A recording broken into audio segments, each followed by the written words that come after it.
Bismillahirrahmanirrahim. Assalamualaikum warahmatullahi wabarakatuh. Yang terhormat kepada dosen pengampu mata kuliah Statistika Terapan, yaitu Ibu Hamidah Suryani Lukman, SSI, MPD. Sebelumnya, izinkan saya untuk memperkenalkan diri terlebih dahulu.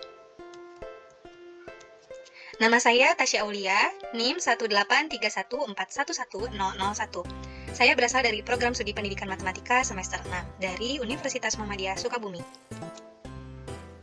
Tujuan dari pembuatan video ini adalah yang pertama, untuk memenuhi tugas akhir dari mata kuliah Statistika Terapan, dan yang kedua, untuk mengetahui cara dalam menggunakan SPSS. Baik, langsung saja. Di sini saya mendapatkan soal nomor 1. Amir ingin meneliti apakah terdapat perbedaan prestasi belajar matematika yang dicapai siswa laki-laki dan siswa perempuan. Dalam penelitiannya, Amir mengambil sampel acak berukuran 30, yaitu 15 orang untuk siswa laki-laki dan 15 orang untuk siswa perempuan. Data yang dikumpulkan Amir adalah sebagai berikut. Ujilah bagaimana kesimpulan penelitian tersebut. Nah, ini untuk data laki-laki dan ini untuk data perempuan. Untuk penyelesaiannya, saya menggunakan uji normalitas terlebih dahulu untuk mengetahui apakah data tersebut berdistribusi normal atau tidak. Nah, yang pertama, uji normalitas data laki-laki. Rumusan hipotesisnya, H0, data nilai laki-laki berasal dari populasi yang berdistribusi normal. H1-nya, data nilai laki-laki tidak berasal dari populasi yang berdistribusi normal. Lalu, menentukan taraf signifikansi uji, yaitu alfa, sebesar 5%. Dan menentukan statistika uji normalitas dalam SPSS, Kolmogorov, Smirnov, atau Sapir-Wheel. Langkah pertama yang dilakukan adalah dengan membuka aplikasi SPSS terlebih dahulu, lalu kita pilih variabel view. Nah, pada soal nomor 1 ini yang diketahui adalah jenis kelamin dan nilai, maka kita tuliskan jenis kelamin itu pada kolom name di nomor 1 dengan singkatannya. Ini juga bisa kita tuliskan gender atau lain sebagainya. Lalu di nomor 2-nya kita tuliskan nilai. Nah, untuk tipenya itu numerik. Untuk width-nya kita pilih 8, tetap 8. Nah, untuk desimalnya kita nolkan. Nah, untuk nilai kita 1. Lalu untuk labelnya itu, tadi kan JK itu masih singkatannya.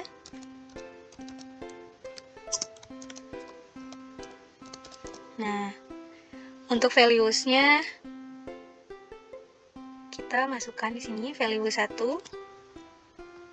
Ini untuk laki-laki. Kita pilih add. Nah, 2 untuk perempuan.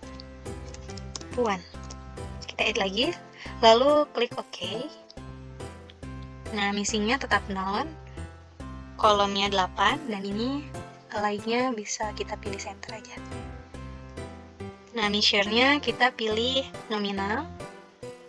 Role-nya masih input. Lalu ini untuk nilainya, labelnya kita tuliskan nilai matematika.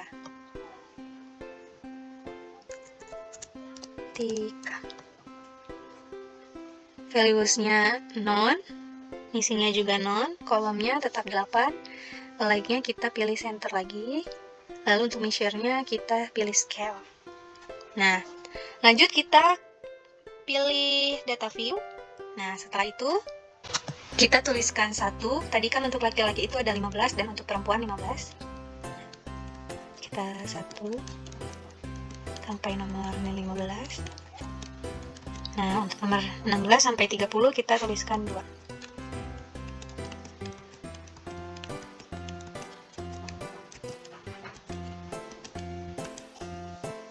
Karena ini belum terlihat, jadi kita pilih view, lalu kita pilih value labels. Nah, sekarang sudah terlihat kan? Nah, kita masukkan datanya. 85, 76, 67, 86, 59, 45, 58.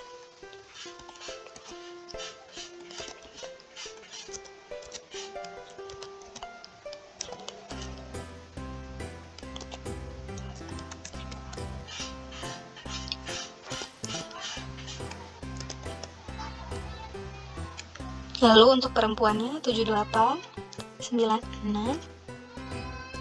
89, 75, 64, 34, 59, 88, 92, 87, 74, 73, 75.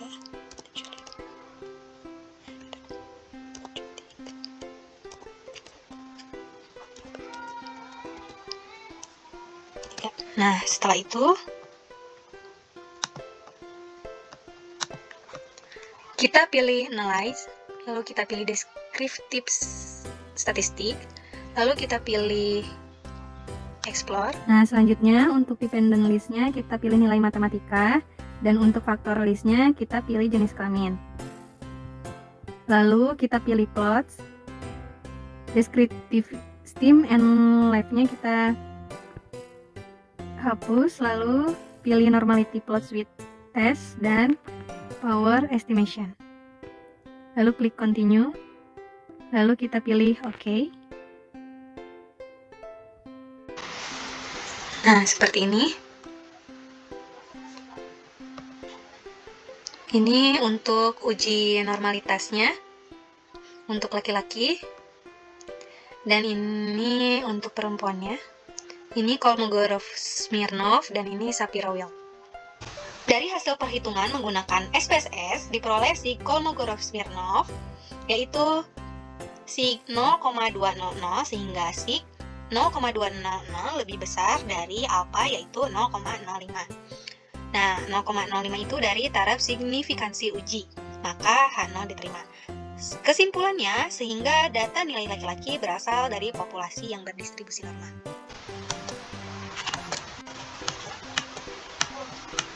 Selanjutnya, uji normalitas data perempuan, rumusan hipotesisnya. H0, data nilai perempuan berasal dari populasi yang berdistribusi normal, dan H1, data nilai perempuan tidak berasal dari populasi yang berdistribusi normal. Lalu menentukan taraf signifikansi uji, yaitu alfa sebesar 5%, menentukan statistika uji normalitas dalam SPSS, Kolmogorov-Smirnov atau Shapiro-Wilk. Nah, tadi kan sudah menggunakan SPSS-nya sama seperti uji normalitas pada data laki-laki. Nah, dari hasil perhitungan menggunakan SPSS diperoleh sig Kolmogorov-Smirnovnya yaitu 0,98 sehingga sig 0,098 lebih besar dari alfa yaitu 0,05, maka H0 diterima.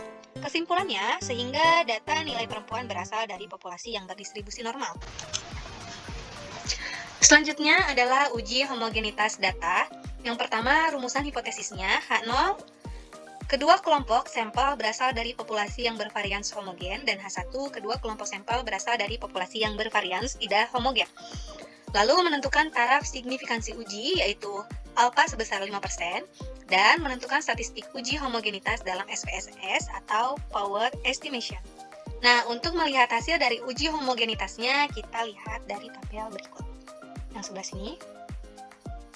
Nah, kita lihat dari based on mean-nya, sig-nya itu 0,877. Dari hasil perhitungan menggunakan SPSS diperoleh sig 0,877 sehingga sig 0,877 lebih besar dari alfa yaitu 0,05.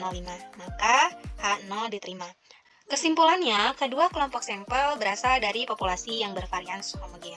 Karena dari uji normalitasnya itu data tersebut berdistribusi normal, dan untuk uji homogenitas kedua kelompok sampelnya berasal dari populasi yang bervarians homogen, sehingga dapat kita lanjutkan dengan menggunakan uji T2 sampel independen.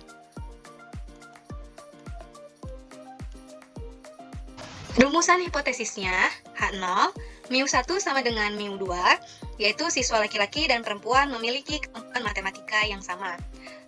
Lalu H1-nya μ1 tidak sama dengan μ2, siswa laki-laki dan perempuan memiliki kemampuan matematika yang berbeda.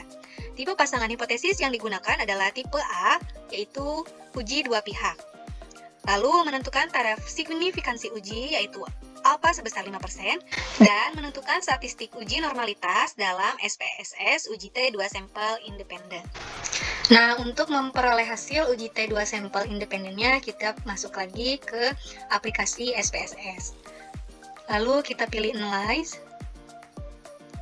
Lalu kita pilih lagi compare means. Pilih independent sample t-test. Nah, kita pilih nilai matematika untuk tes variabelnya. Lalu jenis kelamin untuk grouping variabel. Lalu kita pilih define group. Kita ketik 1 dan 2. Lalu kita pilih continue. Lalu untuk optionnya, confidence interval percentage-nya kita tuliskan 95% karena taraf signifikansinya 0,05%. Lalu pilih continue dan oke. Nah, ini untuk hasil uji T 2 sampel independence-nya.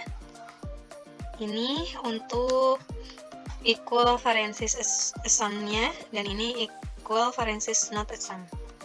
Nah, yang kita lihat itu sigtotal-nya. Nah, di sini diperoleh sigtotal-nya itu 0,175, sehingga sig 0,175 lebih besar dari alfa 0,05, maka H0 diterima. Kesimpulannya, prestasi belajar matematika yang dicapai siswa laki-laki dan siswa perempuan adalah sama.